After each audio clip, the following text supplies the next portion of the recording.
जय मां शारदे। नमस्कार प्यारे दोस्तों, very good evening to all of you. I am Alka Mishra और मैं आप सभी का अशोका आईएएस एकेडमी के इस मंच पे हार्दिक स्वागत करती हूँ। फ्रेंड्स, आइए क्लास को स्टार्ट करते हैं इस खूबसूरत कोट के साथ। If I love my self despite my infinite faults, यदि मैं अपने आप से अनगिनत अनंत कमियों के कारण के बावजूद भी, अगर मैं अपने से अनंत जो कमियां हैं, बुराइयां हैं, उसके बावजूद भी प्यार कर सकता हूँ, how can I hate anyone at the glimpse of a few fault, तो मैं कैसे किसी और से कुछ कमियों के आधार पर उससे घृणा कर सकता हूँ। कितना महान विचार है कि यदि हम अपने में तमाम बुराइयों के बावजूद भी हम अपना ही पक्ष लेते रहते हैं, हम अपनी ही बातों को सही मानते हैं, अपने को उचित ठहराते रहते हैं, जबकि हमें पता भी होता है कि हम कहाँ गलती कर रहे हैं, कहाँ चतुराई कर रहे होते हैं। इसके बावजूद भी हम अपना पक्ष लेते हैं और अपने से ही प्यार करते हैं। तो ऐसे में यदि हम ऐसा कर सकते हैं, अपनी तमाम बुराइयों को दरकिनार कर सकते हैं, तो किसी अन्य व्यक्ति में उसकी छोटी सी चीजों को, किसी एक कमी को हम जानते हैं, किसी व्यक्ति के दो कमी को जानते हैं, कितना जान सकते हैं। जितना हम अपने आप को जानते हैं उतना किसी और को तो नहीं जान सकते ना। तो हम कैसे किसी से नफरत कर सकते हैं। ये महान विचार है हमारे स्वामी विवेकानंद जी के, और मैंने ये इंडियन एक्सप्रेस से लिया है। और मैं अपने सभी दोस्तों को जो इसे सुन रहे हैं और इस क्लास को देख रहे हैं, उनके लिए इसे लाया है मैंने, ताकि जो उनका दायरा है सोच का वो व्यापक हो और सभी को स्वीकार करने की, समाज में जो कुछ भी है, जिनके जो विचार है, जो जैसे जिस रूप में है, उसे स्वीकार करने की हमारी क्षमता बढ़े। तो ये कैसे बढ़ती है? जब हम ऐसे विचारों को सुनते हैं, देखते हैं, जानते हैं, उन पे विचार करते हैं, तो हमारी विचारधारा विस्तृत होती है, संकीर्णता खत्म होती है, सहिष्णुता हमारे भीतर आती है। तो फ्रेंड्स, इन्हीं विचारों के साथ आइए क्लास को शुरू करते हैं। आप सभी का सोशियोलॉजी की दुनिया में हार्दिक स्वागत है। फ्रेंड्स, हम पेपर फर्स्ट को देख रहे थे यूपीबीसीएस के।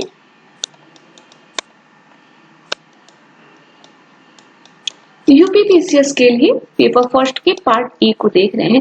फ्रेंड्स, आप सभी के लिए एक सूचना है, आप सभी के लिए एक सूचना है, और ये सूचना है दो चीजों के लिए। एक बीईओ के लिए, बीईओ का जो एग्जाम होता है ना, होने वाला था, अभी नहीं हो पाया था, मार्च में होने वाला था, अब वो अगस्त में होने वाला है। 16 अगस्त को उसका डेट आया है। कल आपको कैलेंडर, कल यूपीपीसीएस ने जारी किया, आयोग ने कल कैलेंडर जारी किया है अपना, और उसने जो नया डेट है वो 16 अगस्त निर्धारित किया है बीईओ के एग्जाम के लिए, और आरओ के लिए एंड एआरओ के लिए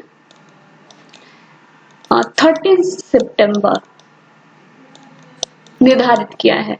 तो फ्रेंड्स, जो भी स्टूडेंट्स बीईओ के लिए या फिर आरओ के लिए एडमिशन लेना चाहते हैं, वो एकेडमी से संपर्क कर सकते हैं। एकेडमी के जो कांटेक्ट नंबर है उस पे आप संपर्क कर सकते हैं, ताकि आपकी जो पढ़ाई हो एक सुसंगठित हो, व्यवस्थित हो, और बिल्कुल कम समय है, और आपकी सफलता की राह में ये जो प्रयास है एकेडमी का, आपको सफलता मिले, इस दिशा में एक छोटा सा प्रयास है। तो उस प्रयास में आप भागीदार होइए और अपना उसका इस अवसर का लाभ उठाइए। तो आप सभी एकेडमी के जो कांटेक्ट नंबर दिया गया है उसमें संपर्क कर ले और अपना एडमिशन ले ले, ताकि आपकी जो सफलता है, आपका सिलेक्शन है, वह सुनिश्चित हो सके। फ्रेंड्स, आप देख ही रहे हैं कि कंपटीशन कितना हाई है, और ऐसे में एक व्यवस्थित अध्ययन करना बहुत जरूरी होता है। हालांकि बहुत सारी चीजें हमें इंटरनेट खुला मंच है, मिल जाता है, लेकिन चीजों को व्यवस्थित सिस्टमैटिक जब तक नहीं पढ़ते हैं हम, साइंटिफिक ढंग से चीजों को नहीं पढ़ते हैं तो हमारे लिए कहीं ना कहीं एक कॉन्फिडेंस लूज का कारण बन ही जाता है। तो ऐसे में आपकी सफलता सुनिश्चित हो और आपकी समस्या कोई ना हो, आपकी समस्याओं को समाधान करने के लिए आप एकेडमी से कांटेक्ट कर सकते हैं और अपना एडमिशन सुनिश्चित करा सकते हैं। तो थैंक यू फ्रेंड्स, ये आपके लिए सूचना थी। इस सूचना को ध्यान से सुनिएगा और इस पे जिन लोगों को ऐसा करना है बीओ के लिए, जिन्होंने फॉर्म अप्लाई किया है और आरओ के लिए, वो इस पे केंद्रित कर सकते हैं अपना ध्यान। और फ्रेंड्स साथ ही मैं बता दूं आप सभी को कि जो लोग मेंस लिख रहे हैं, इस बार मेंस लिख रहे हैं, उसके लिए भी 25 जुलाई से एग्जाम के लिए जो है ना डेट निर्धारित किया गया है। तो बहुत कम समय बचा हुआ है। ऐसे में आप अपनी पढ़ाई को एक व्यवस्थित रूप दीजिए, चीजों को व्यवस्थित पढ़िए, तभी सफलता सुनिश्चित है। अभी रिवाइज का टाइम है, चीजों को रिवाइज करते जाइए और मुझे विश्वास है कि ये जो मेरा क्लास है आपकी इस सफलता की दिशा में एक बहुत अच्छा मंच साबित होगा। और आप देखेंगे कि जब पेपर खत्म होगा तो आप क्वेश्चन मिलाएंगे तो आपको खुशी होगी कि बहुत सारे क्वेश्चन आपको यहाँ से कम दिनों में ही मिल जाएंगे आपको सॉल्व करने के लिए, और आपको अलग तरह का तरीका मिलेगा और ये आपकी सफलता में कहीं ना कहीं सहायक सिद्ध होगा। तो फ्रेंड्स आइए क्लास को शुरू करते हैं। हमने परिभाषा को देखा था, इसी कड़ी को थोड़ा सा और हम विस्तृत करते हैं और भी अच्छे से समझने का प्रयास करते हैं। तो फ्रेंड्स हम इसे देख रहे थे, तो आइए क्लास को कंटिन्यू करते हैं। ये चीजें हम देख चुके हैं, ये नीड ऑफ सोशियोलॉजी को, हायरार्की ऑफ साइंसेस को, कंपोनेंट्स को, नीड्स ऑफ सोशियोलॉजी के लिए, सोशियोलॉजी की मीनिंग को और इमर्जेंस ऑफ सोशियोलॉजी के जो दृष्टिकोण है और जो सर्वश्रेष्ठ और सर्वमान्य दृष्टिकोण है ओरिजिन ऑफ सोशियोलॉजी का, वो है रेगुलेशंस। और इनको हमने देखा था जो कि यूरोप की सामाजिक एवं आर्थिक परिस्थितियों में झलंकृत होती हैं, दिखाई देती हैं। हमने कमर्शियल रेगुलेशन और साइंटिफिक रेगुलेशन को भी देखा है। फ्रेंड्स यदि कोई भी व्यक्ति इस क्लास को देखने जा रहा है और उसका फर्स्ट क्लास है, इसके पहले वो नहीं देखा है, तो प्लीज आप सभी से हम्बल रिक्वेस्ट है कि आप सभी प्रीवियस क्लास को जरूर देख लें, क्योंकि उससे आपका जो डाउट है वो क्लियर हो जाएगा, प्लस आपका जो बेस है वो मजबूत होगा और आगे जो हम बता रहे हैं वो आपको स्पष्ट समझ में आएगा। क्योंकि बहुत सारी चीजें हम पहले बता चुके हैं, उसको हम रिपीट ना करके कंटिन्यू कर देते हैं तो आपको लगेगा कि ये नई चीज कहाँ से आई है। तो फ्रेंड्स आप सभी प्रीवियस वीडियो जरूर देख लीजिएगा। हमने फ्रेंच रेवोल्यूशन को भी देखा था एंड इंडस्ट्रियल रेवोल्यूशन को भी देखा था और इनके प्रभावों को भी देखने का प्रयास किया था। हमने जो इंटेलेक्चुअल जो इम्पैक्ट था, बौद्धिक प्रभाव था समाजशास्त्र पे, उसका भी हमने अध्ययन किया, उसको भी हमने देखा। हमने देखा बोटोमोर का क्या कहते हैं। बोटोमोर का कहना है कि जो इंटेलेक्चुअल एंड सोशल इंटरेक्शन है उसके कारण सोशियोलॉजी की उत्पत्ति होती है। हमने सोशल जो फिनोमिना है उसे हमने देखा, जो रेगुलेशंस में देखे, एंड इंटेलेक्चुअल जो फिनोमिना है उसको हमने बौद्धिक प्रभाव में देखा। और बोटोमोर के अनुसार दोनों मिलकर सोशियोलॉजी की उत्पत्ति में जिम्मेदार है। हमने Saint Simon and Auguste Comte से रिलेटेड इनके थॉट प्रोसेस जो स्टार्टिंग हुई थी उसको देखा और हमने सोशियोलॉजी नामक नए विषय को शुरुआत को देखा। फ्रेंड्स हमने डेफिनेशन ऑफ सोशियोलॉजी को भी देखा है, इसके हमने 6 कैटेगरी को देखा है और इनके डेफिनेशन को हमने नोट डाउन भी किया है। हमने इसे अच्छे से डिटेल में समझा है। अभी हम डेफिनेशन ऑफ सोशियोलॉजी को एक नए एंगल से और देखने का प्रयास कर रहे हैं। इसमें हम traditional definition and contemporary definition को देखेंगे। हमने ट्रेडिशनल डेफिनेशन को देखना शुरू किया था। हमने देखा था ट्रेडिशनल डेफिनेशन ऑफ सोशियोलॉजी में अकबर ने लिनकॉफ को, किंग्सले डेविस को, मैकाइवर पेज को, वोगाटस को, ग्रीन को, एच.एम. जॉनसन को एंड क्लीन को, इनकी परिभाषा को हम कल देख चुके हैं। फ्रेंड्स, यदि कहीं कोई डाउट है तो आप क्वेश्चन पूछ सकते हैं, और कहीं भी आपको समझ में नहीं आ रहा हो तो भी बता सकते हैं। आप क्या बदलाव चाहते हैं वह भी आप बता सकते हैं। आपको आपकी समझ के अनुसार चीजों को कोशिश किया जाएगा ताकि आप समझ सके, इस ढंग से पढ़ाने की प्रयास किया जाए।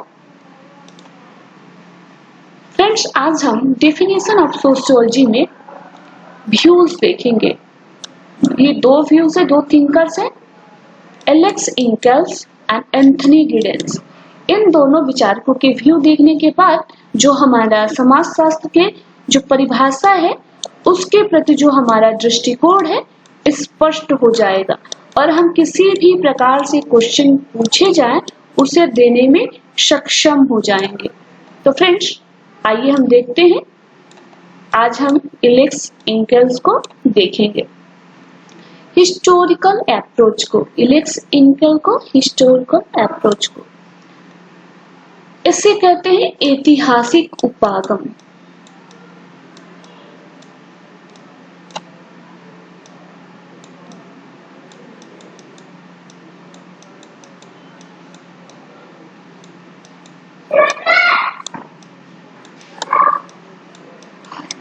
इसे हिंदी में हम ऐतिहासिक उपागम कहेंगे, और जो इंपीरिकल अप्रोच है इसे आनुभविक।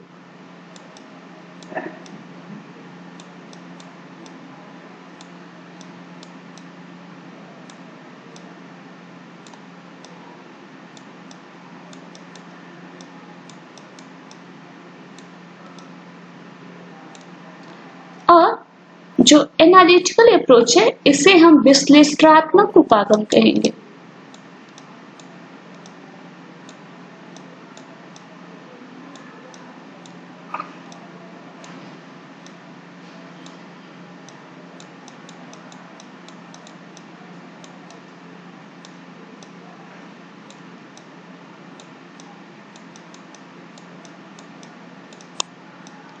जो हिस्टोरिकल अप्रोच है, फ्रेंड्स आइए इसे हम देख लेते हैं। जो हिस्टोरिकल अप्रोच है, जो ऐतिहासिक उपागम है, इसके अनुसार ये होता है कि जो ऐतिहासिक रूप से जिन विद्वानों ने समाजशास्त्र को स्थापित किया है, जिनका समाजशास्त्र की उत्पत्ति में योगदान रहा है, उनके क्या विचार है। फ्रेंड्स, हमने पहले ही देखा था कि जो समाजशास्त्र है उसकी एक परिभाषा देना, उसकी एक सर्वमान्य परिभाषा देना किसी भी विद्वान के लिए बहुत कठिन काम है, क्योंकि समाज जो होता है ना जटिल होता है, इसमें इतनी जटिलताएं हैं, तो एक प्रकार की परिभाषा देना कठिन है। लेकिन जो एलेक्स इंकल्स हैं ये तीन अप्रोच को अपनाते हैं, ये तीन अप्रोच को अपनाते हैं, और ये एक प्रकार से इस तरह से चीजों को रखते हैं कि किसी ना किसी एंगल में, किसी ना किसी प्रकार से सारे जो डायमेंशन है वो कवर हो जाए, सारे डायमेंशन कवर हो जाए, और जो परिभाषा की जो लेके जो विवाद है उसकी स्थिति भी न बने। समाजशास्त्र के सारे एंगल जो है, सारे डायमेंशन है वो कवर हो जाए, और कोई विवादास्पद स्थिति है वह भी निर्मित ना हो, और सारी चीजें आ भी जाए। इन्होंने इन चीजों को इस तरह से इन चीजों को देखने का प्रयास किया है। फ्रेंड्स, अगर हम देखें तो ऐतिहासिक रूप से भी बहुत सारे विद्वान हैं।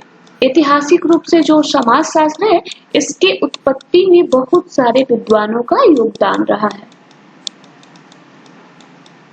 ऐतिहासिक रूप से बहुत सारे विद्वानों का योगदान रहा है, और सभी विद्वानों को एक साथ पढ़ना, उनको जानना कठिन हो जाता है, एक क्रम में रखना कठिन हो जाता है। तो ऐसे में इन चार विद्वानों को, Auguste Comte, Herbert Spencer, Emile Durkheim and Max Weber को समाजशास्त्र के जो संस्थापक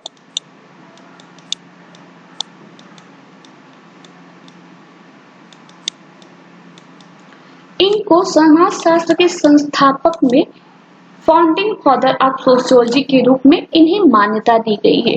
फाउंडिंग फादर ऑफ सोशियोलॉजी कई बार अगर एग्जाम में पूछ देता है कि फाउंडिंग फादर ऑफ सोशियोलॉजी के जो विचार हैं समाजशास्त्र के प्रति उनका विश्लेषण कीजिए या फिर उनका विवेचना कीजिए या फिर उनका विवरण दीजिए या फिर उनको लिखिए, उनके एंगल को दर्शाइए, तो फिर ये जानना जरूरी हो जाता है। फाउंडिंग फादर ऑफ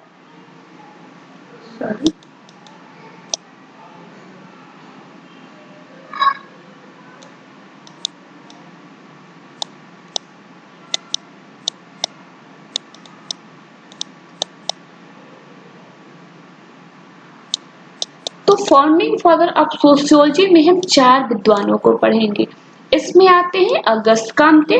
फ्रेंड्स, आप सभी जानते हैं कि जो अगस्त काम्टे हैं समाजशास्त्र के जो है जनक कहे जाते हैं, इसके जन्मदाता कहे जाते हैं। इन्होंने ही 1838 में समाजशास्त्र नामक नए विषय की जो है सूत्रपात किया था, लोगों के हमारे समक्ष रखा था। 1838 में अगस्त काम्टे ने सोशियोलॉजी नामक नए विषय से पूरी दुनिया को अवगत कराया था और तब से समाजशास्त्र का सफर शुरू हुआ था। और इनके बाद जो विद्वान आते हैं वो है हर्बर्ट स्पेंसर। इन्होंने भी जो अगस्त काम्टे ने समाजशास्त्र जो शब्द दिया था, जो समाजशास्त्र शब्द दिया था, इसे इन्होंने वेरीफाई किया था। और इसको इन्होंने कैसे किया था कि सोसाइटी का इन्होंने अध्ययन किया था क्रमबद्ध, और ये कहे थे कि हाँ जो समाजशास्त्र जो शब्द है वो उपयुक्त है, क्योंकि समाजशास्त्र जो है समाज का अध्ययन करता है, समाज का अध्ययन करता है, इसलिए समाजशास्त्र शब्द जो है उपयुक्त है। और तो इन्हें हम फाउंडिंग फादर ऑफ सोशियोलॉजी के लिस्ट में रखते हैं। फ्रेंड्स, जो इमाइल दुर्खिम है, ये जो है इन्हें हम 4 प्रकार से, अभी के लिए आप इन्हें 4 रूप में देख सकते हैं। इन्हें अगस्त काम्टे का उत्तराधिकारी कहा जाता है, इन्हें अगस्त काम्टे का उत्तराधिकारी कहा जाता है।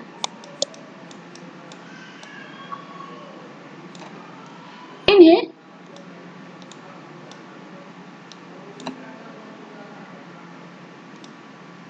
आर्किटेक्ट ऑफ मॉडर्न सोशियोलॉजी भी कहा जाता है, यानी आधुनिक विज्ञान जो समाजशास्त्र है,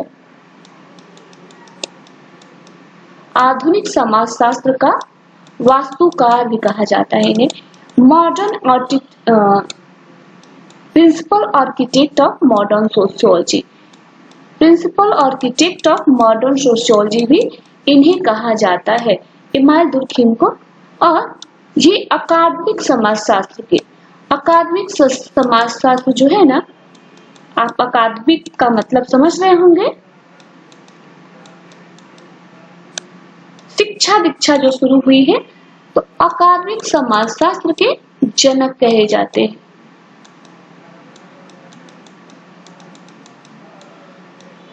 इसके अलावा इन्हें शिक्षा के समाजशास्त्र का भी जनक कहा जाता है,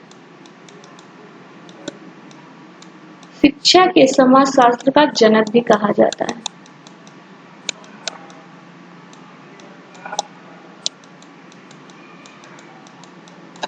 कांट का उत्तराधिकारी क्यों कहा जाता है? क्योंकि अगस्त कांटे के बाद यूरोप में जो है, इन्होंने जिस प्रकार से समाजशास्त्र की जिम्मेदारी निभाई, इसके कारण इन्हें अगस्त कांटे का उत्तराधिकारी कहा जाता है। और आधुनिक समाजशास्त्र का वास्तुकार कहा जाता है। क्यों? क्योंकि जो एक रूपरेखा समाजशास्त्र को जो अगस्त कांटे ने भले समाजशास्त्र को जन्म दिया था, उन्होंने समाजशास्त्र नामक विषय दिया था, लेकिन जो समाजशास्त्र की विषय वस्तु है उसकी वास्तविक रूपरेखा क्या होगी, वो वास्तविक रूप में इमाइल दुर्खिम ने दिया था। अगस्त कांटे ने प्रत्यक्षवाद के द्वारा समाजशास्त्र को विज्ञान की कैटेगरी में, जब आप देखेंगे आगे चल के नेचर ऑफ सोशियोलॉजी जब पढ़ेंगे, तो उसमें पाएंगे कि अगस्त कांटे ने अपने प्रत्यक्षवाद के द्वारा समाजशास्त्र को विज्ञान बनाने की कोशिश की है, लेकिन उनकी कोशिश को जो वास्तविक स्वरूप प्रदान किया है वो इमाइल दुर्खिम ने किया है। इसलिए भी इन्हें आधुनिक समाजशास्त्र का वास्तुकार कहा जाता है। आधुनिक समाजशास्त्र का वास्तुकार भी कहा जाता है। इसके अलावा जो शिक्षा दीक्षा के क्षेत्र में विश्वविद्यालय में आप देखते हैं जो पढ़ाई लिखाई के सिस्टम में है, ये जो समाजशास्त्र का प्रवेश है इमाइल दुर्खिम के कारण हुआ है। इमाइल दुर्खिम का इसमें विशेष योगदान रहा है, महत्वपूर्ण योगदान रहा है, इनका ही योगदान कहेंगे। तो अकादमिक समाजशास्त्र का जनक भी इन्हें कहा जाता है, क्योंकि इन्होंने अकादमिक क्षेत्र में समाजशास्त्र का प्रवेश सुनिश्चित किया था और इन्हें शिक्षा के समाजशास्त्र का जनक भी कहा जाता है। और इन्होंने शिक्षा के क्षेत्र में बहुत सारे महत्वपूर्ण विचार भी दिए हैं। तो फ्रेंड्स इन्हें हम देखेंगे। इसके अलावा आप देखेंगे मैक्स वेबर को। मैक्स वेबर जो है सोशल एक्शन को, सामाजिक क्रिया को महत्व देते हैं और इन्होंने सोशल एक्शन के द्वारा सोशल एक्शन की जो इनकी जो कॉन्सेप्ट है इसके द्वारा इन्होंने समाजशास्त्र को स्थापित करने का प्रयास किया है। इसलिए ये जो चारों विद्वान हैं ये समाजशास्त्र के संस्थापकों में आते हैं। इन्हें फाउंडिंग फादर ऑफ सोशियोलॉजी भी कहा जाता है। और इन्हीं संस्थापकों का अध्ययन यदि कर लिया जाए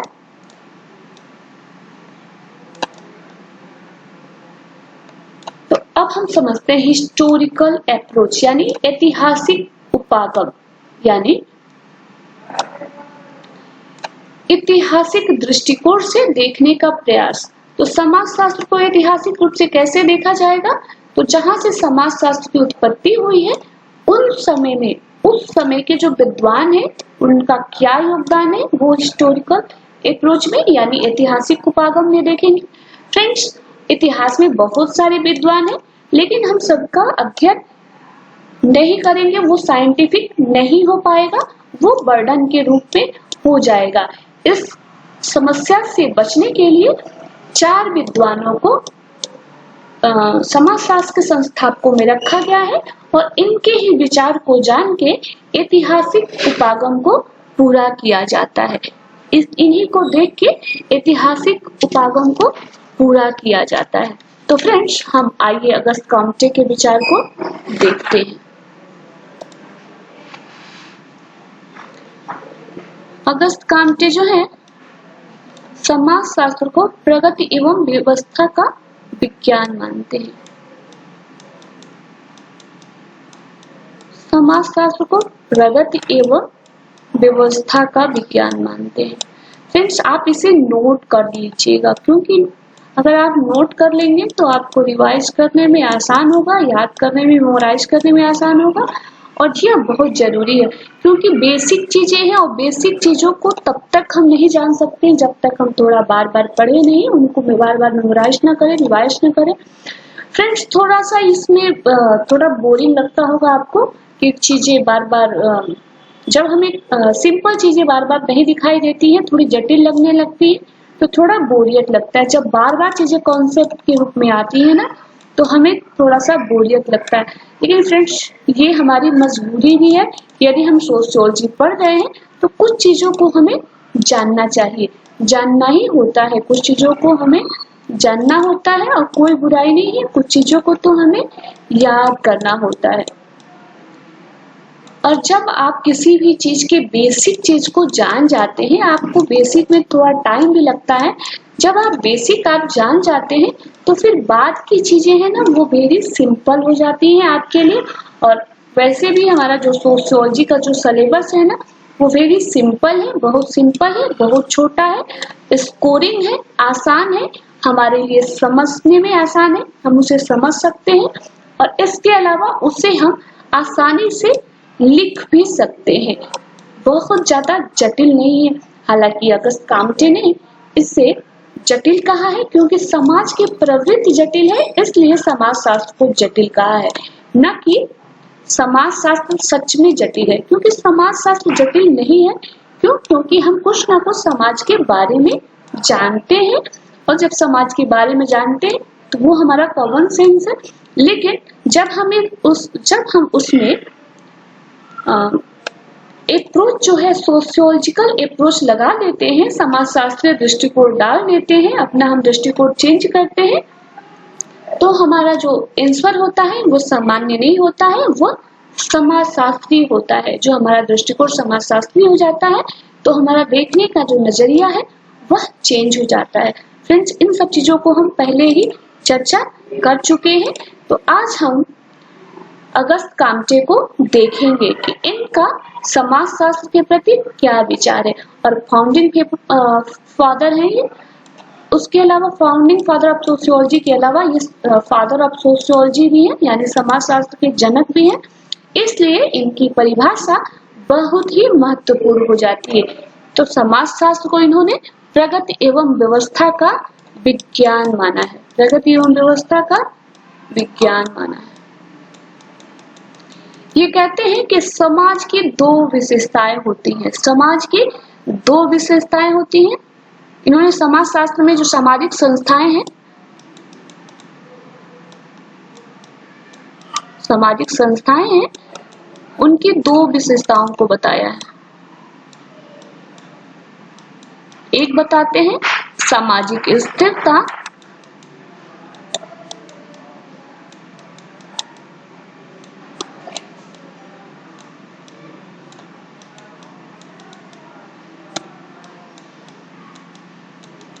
और दूसरी बताते हैं सामाजिक गतिशीलता, सामाजिक गतिशीलता।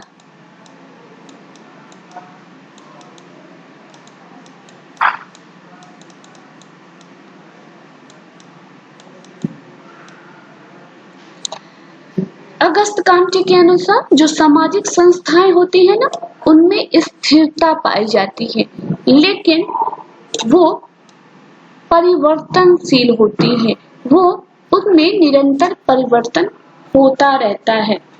सामाजिक संस्थाएं स्थिर होती है लेकिन उसमें गतिशीलता पाई जाती है, और इसे इन्होंने समाजशास्त्र की विषय वस्तु माना है। फ्रेंड्स, उदाहरण के रूप में देखिए,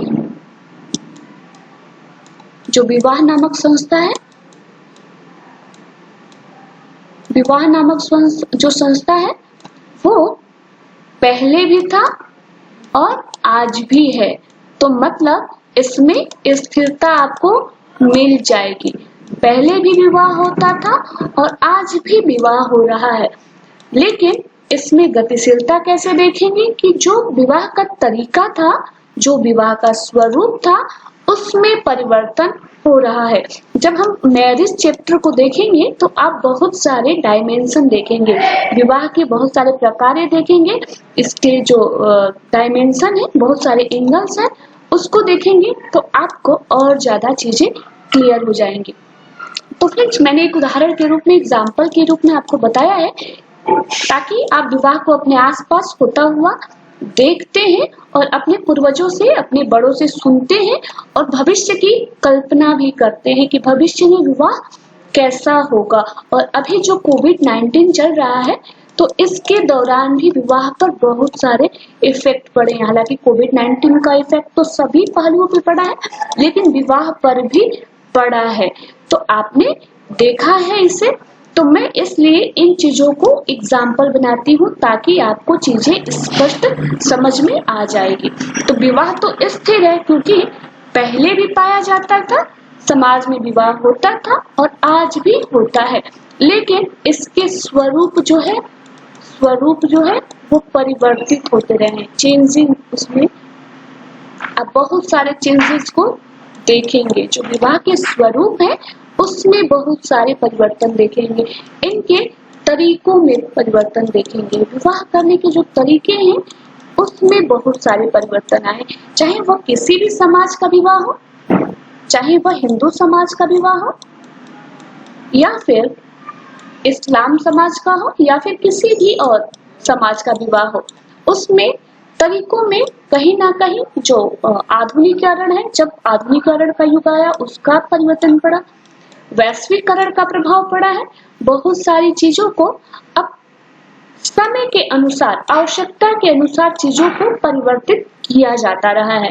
तो इस प्रकार से इसमें गतिशीलता आपको देखने को मिलेंगी। अब कई बार जो बहुत सारे विचारक ऐसे रहे हैं कि वो कहते थे कि अब जो विवाह है, विवाह की जरूरत ही नहीं रही है, क्योंकि बच्चों को लोग गोद ले लेते हैं, बच्चों को गोद ले लेते हैं और उनके पास, लोगों के पास टाइम नहीं है कि वो फैमिली नामक जो संस्था है उसको बरकरार रखे। तो देखेंगे फ्रेंड्स, लेकिन फिर भी कहीं ना कहीं आप देखेंगे कि परिवार कभी ना कभी किसी ना किसी रूप में, भले बात ये हो रही है कि परिवार जो नामक संस्था है वो समाप्ति की ओर हो रहा था, लेकिन एक तो बीमारी आ गई कोविड-19। इसके अलावा परिवार, जो बहुत सारे विद्वान हैं उनका कहना है कि जो परिवार नामक संस्था है वो हमेशा बनी रहेगी, क्योंकि जो परिवार है वो अपने प्रकार्य में, ठीक है कि बहुत सारे उसके प्रकार्य में परिवर्तन आया है, लेकिन जो विवाह है, जो परिवार है, वो जो आत्मसंतुष्टि और जो केयर का काम करता है परिवार, वो कोई और संस्था नहीं करता है। तो इसलिए परिवार नामक जो संस्था है उसकी स्थिरता है, क्योंकि परिवार पहले भी पाया जाता था और आज भी पाया जाता है, लेकिन इसके स्वरूप में परिवर्तन हो सकता है, इसके स्वरूप में परिवर्तन हो सकता है, और यही इसकी गतिशीलता है। तो फ्रेंड्स, हमने दो एग्जाम्पल से, एक विवाह एंड दूसरा परिवार के माध्यम से हमने देखने का प्रयास किया, समझने का प्रयास किया कि जो सामाजिक स्थिरता है वो विवाह पहले भी होता था, कभी एक विवाह के रूप में, बहु विवाह के रूप में, और विवाह के बहुत सारे और तरीके हैं। आप जब विवाह पढ़ेंगे तो उसमें देखेंगे तो किसी न किसी रूप में ये पाए जाते रहे हैं, इनके स्वरूप में परिवर्तन होता रहा है, इसमें बहुत सारी चीजें जुड़ती रही हैं आवश्यकता के अनुसार, और बहुत सारी चीजों को हटाया जाता रहा है, और यह उसकी गतिशीलता थी। इसी प्रकार से परिवार आप धर्म,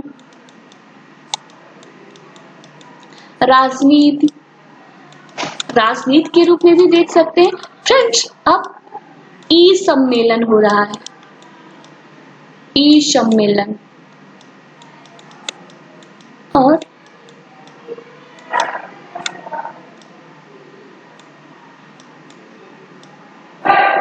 अब वर्चुअल जो है, वर्चुअल जो प्लेस है वहां पे सम्मेलन हो रहा है। तो इस प्रकार से जो चीजें हैं राजनीति में भी परिवर्तित हो रही है, और क्यों हो रही है? ये तो समय के अनुसार और दूसरी आवश्यकता के अनुसार, समय और आवश्यकता के अनुसार चीजें बदलती रहती हैं, और यह इसकी गतिशीलता को दिखाता है। राजनीति तो हमेशा से रहा है, हम किसी न किसी रूप में, धर्म तो हमेशा से किसी न किसी रूप में रहा है, लेकिन अब पूजा करने के तरीकों में परिवर्तन आ गया है। फ्रेंड्स, अब ऑनलाइन बुकिंग होती है, ऑनलाइन प्रसाद आपको मिल जाता है, ऑनलाइन प्रसाद आपको मिल जाता है, चढ़ावा आप भेज देते हैं, ऑनलाइन दर्शन हो जाता है, आप आरती में शामिल हो जाते हैं ऑनलाइन अपने घर में बैठे बैठे। तो पूजा करने के जो तरीके हैं उसमें परिवर्तन आया है। इसी प्रकार से हर प्रकार की जो संस्थाएं हैं, जितनी भी प्रकार की संस्थाएं आपको समाज में देखने को मिलेंगी, उसमें स्थिरता तो है क्योंकि वो बनी हुई है, लेकिन उसमें गतिशीलता पाई जाती है, उसमें समय और आवश्यकता के साथ परिवर्तन होता रहता है। और जिन संस्थाओं में ऐसा नहीं होता है वो संस्थाएं नष्ट हो जाती हैं, वो संस्थाएं नष्ट हो जाती हैं। इसलिए जो गतिशीलता है यह एक अनिवार्य तत्व है। स्थिरता और गतिशीलता समाजशास्त्र का अनिवार्य तत्व है। तो फ्रेंड्स, आप समझ गए होंगे कि जो समाजशास्त्र के जो जनक है अगस्त काम्टे, वो स्थिरता से बताते हैं कि जो सदियों से परंपराएं चली आ रही है, जो संस्थाएं चली आ रही हैं, वो स्थिरता है, और उसमें समय के साथ साथ जो परिवर्तन होता है वह गतिशीलता है। और यही सामाजिक संस्थाओं में स्थिरता एवं गतिशीलता का अध्ययन ही इन्होंने समाजशास्त्र को माना है। और अगस्त काम्ट कहते हैं कि समाजशास्त्र प्रगति एवं व्यवस्था का सिद्धांत है, विज्ञान है। समाजशास्त्र प्रगति एवं व्यवस्था का विद्वान है। तो फ्रेंड्स आई होप आपको क्लास समझ में आ गया होगा, चीजें आपको क्लियर हो गई होंगी। एक बार मैं रिवाइज कर देती हूँ। समाजशास्त्र अगस्त कामटे के अनुसार प्रगति एवं व्यवस्था का सिद्धांत है।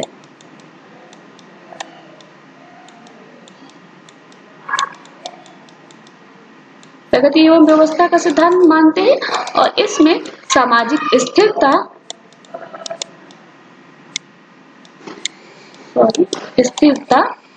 एवं गतिशीलता नामक दो तत्वों को देते हैं। स्थिरता गतिशीलता, सामाजिक स्थिरता, सामाजिक संस्थाओं में सामाजिक स्थिरता पाई जाती है क्योंकि वो सदियों से बनी हुई है, आज भी बनी हुई है, लेकिन उनका स्वरूप जो है परिवर्तित होता गया है समय एवं आवश्यकता के हिसाब से। तो फ्रेंड्स इतनी सी बातें हैं और हमने इसे विभिन्न प्रकार के एग्जाम्पल्स के द्वारा समझने का प्रयास किया है। तो आई होप आपको चीजें समझ में आ रही होंगी। अगर कहीं कोई दिक्कत है तो फ्रेंड्स आप जरूर पूछिएगा। You cannot believe in God until you believe in yourself. आप भगवान में तब तक विश्वास नहीं कर सकते जब तक आपको खुद पे विश्वास नहीं होगा। यानी जब तक आप विश्वास करना सीखेंगे ही नहीं, जब आप अपने अस्तित्व को, अपनी चीजों को, अपने आप पर विश्वास नहीं कर सकते तो आप भगवान पे भला कैसे विश्वास करेंगे। इसलिए आप अपने आप पर विश्वास करिए, अपनी सफलता पे विश्वास करिए और जब आप अपने इन चीजों पे अपने आप पे विश्वास करना सीख जाएंगे तो निश्चित तौर पे आपने भगवान को विश्वास करना सीख लिया है। ये स्वामी विवेकानंद के अनुसार ये कोट है। तो फ्रेंड्स इसी कोट के साथ, अच्छी बातों के साथ, thank you for class watching. इस वीडियो को लाइक शेयर एंड सब्सक्राइब करिए और आपको यदि कोई क्वेश्चन है, कोई परेशानी है तो आप बता सकते हैं। और फ्रेंड्स आप क्वेश्चन लिखिएगा। समाजशास्त्र के संस्थापकों का, समाजशास्त्र की परिभाषा में समाजशास्त्र के संस्थापकों के दृष्टिकोण का विवेचन कीजिए और आपने जो अगस्त कामटे का आज देखा है उसे लिखने का प्रयास करिएगा। तो फ्रेंड्स आई होप आपको क्लास अच्छा लगा होगा। Thank you very much. नमस्कार।